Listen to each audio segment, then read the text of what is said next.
Hey everybody, this is Bina 007. Welcome to an episode of Vassals of King's Grave's Agatha Christie linear reread. Today we're covering They Do It With Mirrors, which was originally published in November 1952. It's a Miss Marple mystery. The plot summary is as follows. While visiting her American school friend Ruth Van Rydock in London, Miss Marple learns that Ruth is seriously concerned for her sister Carrie Louise. She asks Miss Marple to visit Carrie Louise under false pretenses at her house, Stonygates. Carrie Louise is by this time on her third husband, Mr. Lewis Sericold, and has converted her mansion into a reform school for wayward boys. Once again, this is a novel that is set in the fallout of World War II, and we are seeing the impact of social change, especially on big country houses like these, which are incredibly expensive to maintain, especially in an environment where it's increasingly hard to get good staff and where taxes are very high. Almost immediately, as Miss Marple goes to Stonygates, she comments on the fact that there aren't as many porters at train stations these days, and all the different outfits people wear to dinner. So some are in black ties, some are dressed very formally, some are dressed very casually. So it feels like those social codes of how to dress for dinner in a country house have broken down. We get a little bit of war impact still in these novels. Here's a quotation from Gina. It's the thugs I like best. I don't fancy the weirdos so much. Of course, Lewis and Dr. Maverick think they're all weird. I mean, they think it's repressed desires and disordered home life and their mothers getting it off with soldiers and all that. I don't really see it myself because some people have had awful home lives and yet have managed to turn out quite all right. So the idea that we're now living with the social impact of all those women who had affairs or indeed married GIs, but that we have the first impact of what that did maybe to the children who were in the family with daddy away at war. Then we have another quotation here very early in the novel, the first impression of Stonygates. Quote, they turned in through some imposing gates where a commissionaire was standing on duty in a military manner and drove up a drive flanked with rhododendrons. The drive was badly kept and the ground seemed neglected. Interpreting her companion's glance, Gina said, no gardeners during the war, and since we haven't bothered, but it does look rather terrible. End quote. So yes, the idea that these great country houses are going to rack and ruin because there is no labour to maintain them, or perhaps even money. And here we have, again, speaking to that idea that Americans came and took all the women, quote, Inspector Curry smiled softly to himself. A GI pinched my best girl, he said reminiscently. Naturally, I'm prejudiced. His manner doesn't help, end quote. That speaks to Gina's American husband. But yes, you can see a little bit of that friction from the home front between the English men and the Americans. And as with a lot of these post-war Marple novels, we have a lot of comments on class and class prejudice between working and middle-class people. Here we have a quotation. Poor Ruth. She was frightfully upset over Gina's marriage, but I've told her again and again that I don't blame her in the least. Ruth doesn't realise, as I do, that the old barriers and class shibboleths are gone, or at any rate are going. Gina was doing her war work, and she met this young man. He was a Marine and had a very good war record, and a week later they were married. It was all far too quick, of course. No time to find out if they were really suited to each other, but that's the way things are nowadays. Young people belong to their generation, end quotation. And actually, I would argue that Agatha Christie here, in pointing out Gina, very rich Gina's marriage to a poor American soldier, is being quite sympathetic. The idea that she acknowledges that class barriers are breaking down, and she puts Ruth Van Rydock, who is Miss Marple's age, into a generation that just doesn't understand this. But I feel that Agatha is sort of on the side of the young here, which is really wonderful at the age of 62 when she's writing this. Here's another quotation speaking to class difference. Now, don't upset yourself, ma'am. The old ones liked ma'am, he thought. To them, police officers were definitely of the lower classes and should show respect to their betters. End quote. So this is the police officer investigating, playing on the fact that he thinks Carrie Louise will be rather class prejudiced, which actually I don't think she really is. But there we are. And then, just to show how modern Agatha Christie can be, is this the first mention of a prostitute in Agatha Christie? Quote, "Well, you see, I had rather hard time of it as a kid. The other boys jeered at me because I hadn't got a father, said I was a little bastard, which I was, of course. Mum was usually drunk, and she had men coming in all the time. My father was a foreign seaman, I believe. The house was always filthy, and it was a pretty fair hell. And then I got to thinking, supposing my dad had not been just some foreign sailor, but someone important." End quote. Agatha Christie, not quite as twee and simplistic and old-fashioned as people sometimes think she is when they watch those terrible sepia-toned television adaptations. Okay, let's cover the events that were going on when readers received this book in their hands. The last novel, Mrs. McGinty's Dead, was published in March 52, a Poirot novel, so weren't they lucky to have a Poirot and a Marple in the same year? And this novel was published in November, so there's not much to get to. April 1952, we have the Bolivian Revolution. June 1952, Anne Frank's The Diary of a Young Girl is published in English language translation, and the United States Special Forces are created. July 1952, General Mohammed Naguib leads the Free Officers, formed by Gamal Abdel Nasser, the real power behind the coup, in the overthrow of King Farouk of Egypt, and Evita Peron dies. August 1952, reparation negotiations between West Germany and Israel end in Luxembourg. Germany will pay Israel 3 billion Deutschmarks. October 1952, martial law is declared in Kenya in the face of the Mau Mau uprising against British colonial rule. In November 1952, the United States successfully detonates the first hydrogen bomb, codenamed Mike, at Eniwetok Atoll in the Marshall Islands. General Dwight D. Eisenhower defeats Democratic Governor of Illinois Adlai Stevenson in the U.S. presidential election. So, this is a time of great post-colonial, or certainly sort of revolutionary times, instability in those liminal areas between West and East.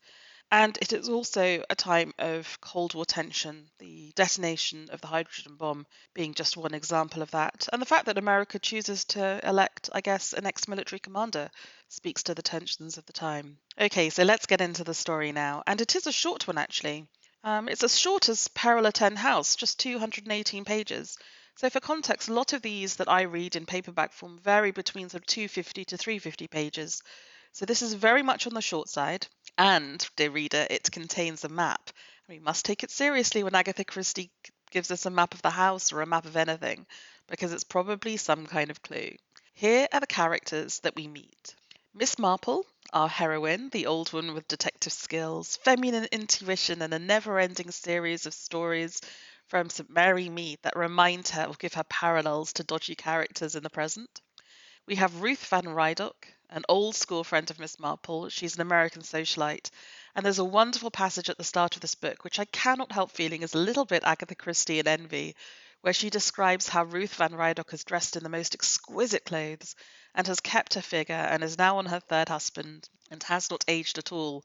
And I think for a woman who was very beautiful in her youth and had many proposals, the contrast between Agatha then and at this point at age 62 must have been quite, well, maybe tragicomic. And it's kind of interesting that she points out the opposite. One of the adaptations of this novel stars Joan Collins in this role, which I think is perfect casting.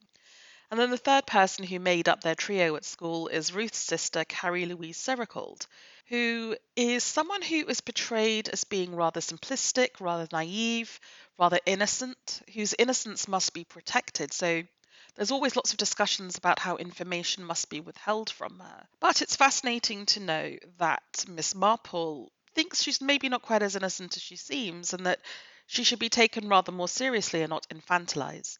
Now, Carrie Louise has had rather a complex marital life, and I'm going to go through this and hopefully make it a little bit clearer for you, but I wouldn't blame you if you made notes as you read the novel on how everyone interacts with everyone else.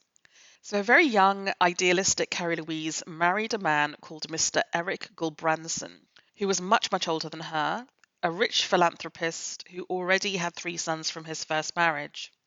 The principal character of those is a man called Christian Gulbranson, who is on the board of the Gulbranson Family Trust and periodically visits the house for meetings of the board and doles out money to the worthies. He's probably about the same age as Carrie Louise herself. So Carrie Louise and Mr. Gulbranson had a daughter called Pippa that they adopted together. She married an Italian marquis and died in childbirth, leaving behind the daughter Gina that I've already referred to, who's half British or half American, I guess, half Italian. She spent World War II in the US with her Aunt Ruth, kind of to get out of danger. Has been very spoiled by Carrie Louise and has married Walter. Walter is the American working class mechanic, and he's kind of pissed off that he's stuck in England. He wants to go back with his wife to America and start a new life there. So while Carrie Louise and Mr. Gulbranson adopted Pippa because they thought they couldn't have a child, she also fell pregnant with a daughter called Mildred. Now, while Pippa was very, very pretty and very, very spoiled, Mildred was unfortunately rather plain. She's been widowed a few years before the story begins. She doesn't have children, and she's the one who sort of brings the mood down. She bemoans the deterioration of the house, is very jealous of Pippa, and feels that she was always passed up in favour of her. Here's a quotation from the book. Even the tight line of her lips had an ascetic ecclesiastical flavour. She expressed Christian endurance and plausibly Christian fortitude, but not, Curry thought, Christian charity, end quote. And I think this is quite meaningful because there's not much charity towards sort of pernickety, devout, so to say, Christians. I mean, Agatha Christie has short shrift for people who follow the letter of the law but have no charity or no love within them. I think she was quietly very, solidly Anglican and had a faith, but it's funny how vicars and the self-important and pompous religious people always come a cropper in her novels. Okay, so that's the first marriage to Mr. Gulbranson, and it's really the Gulbranson Foundation that seeds a lot of money to Carrie Louise in the present day. She then marries Johnny Restorick, who basically is a set designer who wants to live a soft life with a rich wife. He had an affair, though, so he betrayed Carrie Louise, and it's all rather scandalous. He was potentially murdered by his new wife. And he's got two sons from the first marriage. They're not actually Carrie Louise's children, but she feels a sort of duty of care towards them. So they're both present at Stoneygates. There's Stephen Restorick. He works in the theatre and helps the young wayward boys to stage plays there. And there's Alexis Restorick, who's Stephen's older brother, and both of them, even though she's married, have a bit of a thing for Gina. So not Carrie Louise's kids, but people to whom she feels she has a duty of care. And then finally, after marrying the rich Mr. Gulbranson and the cheating poor Johnny Restorick, Carrie Louise marries Lewis Sericold, who was once an accountant and is now really quite sort of fanatical and enthusiastic about the charitable treatment of these wayward boys. And his basic thesis is that rather than putting people who've committed petty crimes in prison and making them into hardened criminals, we should look at rehabilitating them. And that's actually not a bad idea, right? But so he sort of transforms this manor house. He builds a kind of a barracks next door where he houses these boys, and he tries to give them psychiatric help and give them responsibility and give them a sense of purpose and reform them, basically. Also in the house, we have Juliet Belliver, called Jolly. She's Carrie Louise's secretary and companion. She seems to be rather bossy and ready to be running the show, and probably takes advantage of the fact that Carrie Louise is rather childlike and innocent and sort of lets Jolly just do what she wants to do. We also have Edgar Lawson, who is one of the boys that's been taken in, but he is given a position of authority, right? Because Lewis Sericold kind of makes him his personal secretary, and so he's more often in the actual manor house rather than in the barracks where everyone else lives. So those are the characters, and what is the murder? Well, very soon after Miss Marple arrives at Stoneygates, Christian Gulbranson, so the guy who sits on the board of the trust, makes a very unexpected visit because he normally comes with very regular cadence to inspect the books, and he's made a special visit to come and see Carrie Louise. And he is found murdered in his room, and there's a typewriter at his desk, and whatever he was typing, that piece of paper has been taken. So that's what starts off. That's the first murder victim, but actually what Miss Marple is worried about is that someone is trying to poison Carrie Louise, and that is what Lewis Sericold believes. You can see him sort of trying to make sure she's not drinking anything that she shouldn't. There's an air of real concern and worry over the house. From my perspective, this is actually a pretty sprightly read. I think I read it in one sitting. I liked the characters. I thought having the sort of the boys' home was quite an interesting twist to the tale of a country house murder. I think the plotting, particularly of the first murder, is very interesting. There are, as always in Agatha Christie, sometimes there are second and third murders, so there are other murders, and I don't think they're as well done. I think the book in its first half is better than the second half, which I think is a judgment that's shared by a lot of the reviewers. I think for me, this is second tier Christie. I would probably put it slightly above Mrs. McGinty's Dead, just because I think that I really like the setup. I love the characters. I think there's something that Agatha Christie does so well, which is observe human behavior and human peccadillos, and the idea that you have these two daughters, one adopted, one not, and because the parents are so worried about favoring the biological daughter, they almost overcompensate and love the adopted daughter, and that sets up layers of jealousy. I think is very credible and believable. So I love the kind of human aspects of this novel. But as with many of the 1950s novels, you can tell there's a little bit of sort of decline from the truly great novels of the 30s and 40s. Does the novel hold up to a modern reader? Is it progressive or regressive? Well, there is a touch of homophobia in here, not as it typically occurs with Agatha Christie with a deeply camp character. When Gina tells Miss Marple how she gets on with the delinquent inmates, quote, "It's the thugs I like best. I don't fancy the queers so much." Now, interestingly, this line was not in the new edition that I purchased, but it is in older editions. So I guess at some point that was taken out, so you may or may not see that line.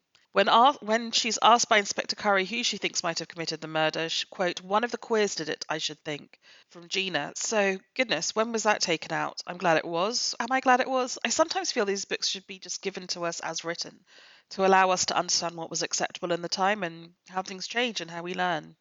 Apparently, the original copy of the book also regrettably featured one use of the N word in reference of the idiomatic phrase, the woodpile phrase. That wasn't in my edition again, so that's been taken out. And yet, so it's not acceptable in modern editions to use the Q word or to use the N word, but it is still okay to have anti-Italian racism in the context of Gina's character. Maybe they think that's too sort of embedded in the story to take it out, but I find it fascinating what people feel is okay and not okay in modern literature. This is Gina. Quote, "I hate it. I think it's horrible. Why do you think I'm so upset? Because I'm very half Italian? Very possibly. At least perhaps it explains why you don't mind showing what you feel," end quote. And then Mildred, quote, "Oh, San Severiano. You know what Italians are. Nothing matters to them but money. He married Pippa for her money, of course. Dear me, I always understood he was very devoted to her and was quite inconsolable at her death. He pretended to be, no doubt. Why mother ever countenanced her marrying a foreigner, I can't imagine. Just the usual American pleasure in a title, I suppose." End quote. Then finally, quote, "Not a bit of it. Gina would say anything. The Italians are never truthful, and she's a Roman Catholic, of course." End quote. So the whole thing is really unpleasant, and it just speaks to, I think, I don't know, like what there's a PhD to be written, isn't there, about what's acceptable to readers at certain times. A decision has been made that the N word isn't, but that this kind of stuff is. I find it completely fascinating. And then, as with some of the Agatha Christie novels that deal with adoption and heredity, there is something weird going on around recidivism, and it's quite unpleasant, it's quite disturbing. You get that a little bit in Mrs. McGinty's Dead as well. Here's a very interesting passage. "Whilst here we are so very fond of failures," said Miss Marple. Louis Serocold looked at her sharply and suspiciously. She flushed a little and murmured rather incoherently, "I think sometimes, one can overdo things the other way. I mean the young people with a good heredity, and brought up wisely in a good home, and with grit and pluck and the ability to get on in life, well, they are really, when one comes down to it, the sort of people a country needs." Louis frowned, and Miss Marple hurried on, getting pinker and more incoherent. "Not that I don't appreciate, I do indeed, you and Carrie Louise, a really noble work, real compassion. And one should have compassion, because after all it's what people are that counts. Good and bad luck, and much more expected and rightly of the lucky ones. But I do think sometimes one's sense of proportion. Oh, I don't mean you, Mr. Serocold. Really, I don't know what I mean. But the English are rather odd that way. Even in war, so much prouder of their defeats and their retreats than of their victories. Foreigners never can understand why we're so proud of Dunkirk. It's the sort of thing they'd prefer not to mention themselves. But we always seem to be most embarrassed by a victory, and treat it as though it weren't quite nice to boast about it." End quote. I don't know, it's just a really fascinating bit of Miss Marple expressing how she feels. And it's very patriotic, it's very But it is very much about heredity, isn't it? Good young people brought up in good homes. And it sort of implies that really what they're doing here with a charity to reform people who've had bad chances in life. And I don't know, it's very weird, strange. It doesn't come up again, but I do find it a little bit problematic. Anyway, let's get into the adaptations. There are four, amazingly. We have the 1964 film Murder Ahoy, with Miss Marple played by Margaret Rutherford. This is the second one I've seen in as many days, and I have to say, I really did enjoy it too. But as with all these Margaret Rutherfords, it's only very loosely based on the book. So, Miss Marple wears a naval costume. She sits on a board of a school for delinquents that's actually set on board a retired battleship. So there's lots of naval jokes, naval characters. They Do It With Mirrors is not credited as the film's inspiration. It's very loose, but it is kind of there. So it's just funny though, because Miss Marple here, although an old lady, is someone who can do experiments Sherlock Holmes style. And in a climactic final scene, we discover that she can fence. So it really is very good fun. The second adaptation is from 1985. It's a television film called Murder with Mirrors. It stars Sir John Mills as Lewis Sericold, Bette Davis as Carrie Louise, a very old, very thin Betty Davis, and Tim Roth as Edgar Lawson, and the wonderful Helen Hayes as Miss Marple. This was actually her last role, and Rumpole of the Bailey as the cop. It's largely faithful to the book. You can find it in full on YouTube, actually, and I thought this was a delightful adaptation. Really holds up and was a great pleasure to watch. The third adaptation comes in 1991, and it's part of the BBC series Miss Marple with Joan Hickson. Jean Simmons here plays Carrie Louise, Joss Ackland as Lewis Sericold, and Faith Brooke as Ruth Van Rydock. It's a very faithful rendition of the novel. I do find all of these ones a little bit dry, and I would say if you want something faithful with that old-fashioned feel, maybe check out the 1985 Murder with Mirrors instead. And then the fourth and final adaptation so far was one done in 2010 for the fourth season of the ITV Agatha Christie's Marple with Julia Mackenzie as Miss Marple, who I think is rather wonderful. This is the one that has Joan Collins as Ruth Van Rydock, Penelope Wilton as Carrie Louise, so both of them are doing American accents, and Brian Cox. So all of you Succession fans, you've got Brian Cox as Lewis Sericold. It has a couple of changes to the book, but actually I think again this works very well. I did like this version. And the Miss Marples of this ITV series often take great liberties and fall apart because of them. But I think here where it takes liberties, they sort of work. If you watch it on its own terms, I think it's actually great fun. But I think of these four, I would probably pick the Helen Hayes one first because it's more accurate and it just is a pleasure to watch. Okay, folks, that is it for the spoiler-free part of the discussion. Join us next time for episode 44, where we'll talk about After the Funeral, aka Funerals Are Fatal, another Hercule Poirot novel. But if you want to hear the solution to this book and some of the clues, stay for the after the end credits music for that explanation.